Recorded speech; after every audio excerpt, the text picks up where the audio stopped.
Markus 14 ayat 17 sampai dengan 21, demikianlah firman Tuhan. Setelah hari malam, datanglah Yesus bersama-sama dengan ke-12 murid itu. 18, ketika mereka duduk di situ dan sedang makan, Yesus berkata, "Aku berkata kepadamu, sesungguhnya seorang di antara kamu akan menyerahkan aku, yaitu dia yang makan dengan aku." 19, maka sedihlah hati mereka dan seorang demi seorang berkata kepadanya, "Bukan aku ya Tuhan." Ayat 20, ia menjawab, "Orang itu ialah salah seorang dari kamu yang 12 ini. Dia yang mencelupkan roti ke dalam satu pinggan dengan aku." Ayat 21, anak manusia memang akan pergi sesuai dengan yang ada tertulis tentang dia. Akan tetapi celakalah orang yang olehnya anak manusia itu diserahkan. Adalah lebih baik bagi orang itu sekiranya ia tidak dilahirkan.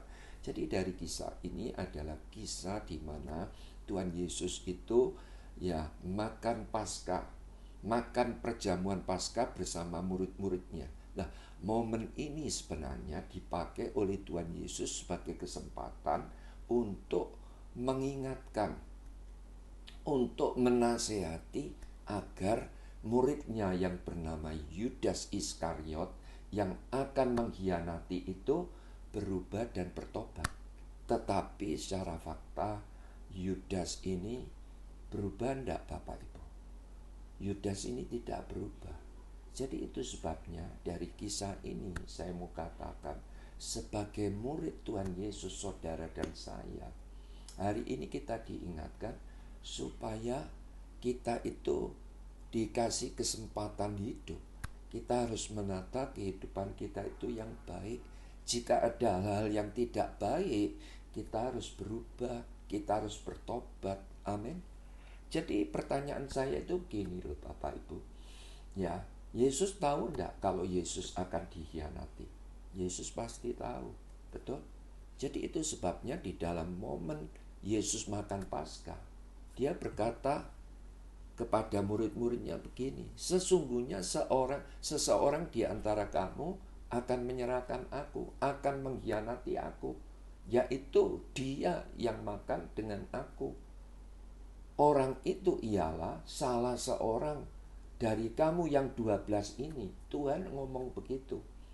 "Yang mencelupkan roti ke dalam satu pinggan dengan aku." Bahkan Tuhan Yesus juga menegaskan pada malam perjamuan Paskah ini diadakan, Tuhan Yesus bilang gini, "Sebenarnya tanpa diserahkan pun aku tetap melakukan kehendak Bapakku." Tuhan Yesus berkata begitu. "Tetapi celaka orang yang menyerahkan aku. Adalah lebih baik bagi orang itu sekiranya ia tidak dilahirkan."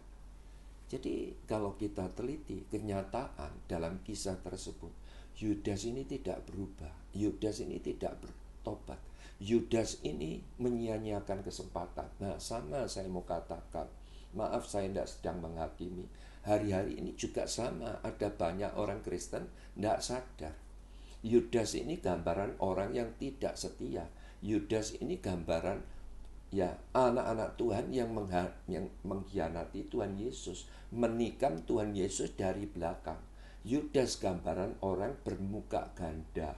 Yudas gambaran orang yang salah pilih, salah keputusan, orang yang tidak menuruti firman dan pimpinan Roh Kudus.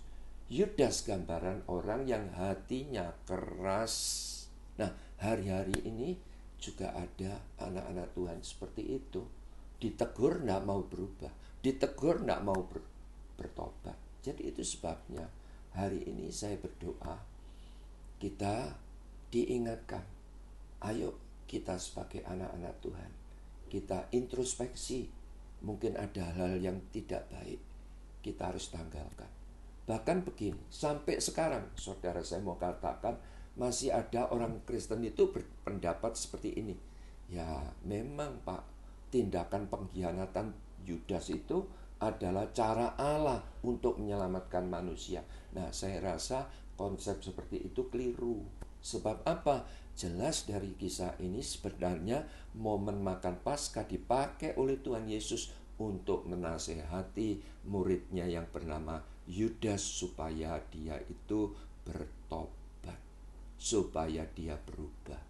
Jadi sebagai kesimpulan, ya, Tuhan itu tidak menakdirkan orang untuk berbuat jahat. Amin.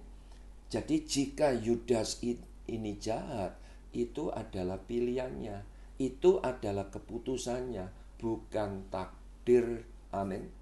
Jadi sekali lagi saya mau katakan, jadi ketika seseorang itu jatuh, ya jangan pernah menyalahkan Tuhan. Tetapi yang paling penting kita harus berubah, kita harus bertobat.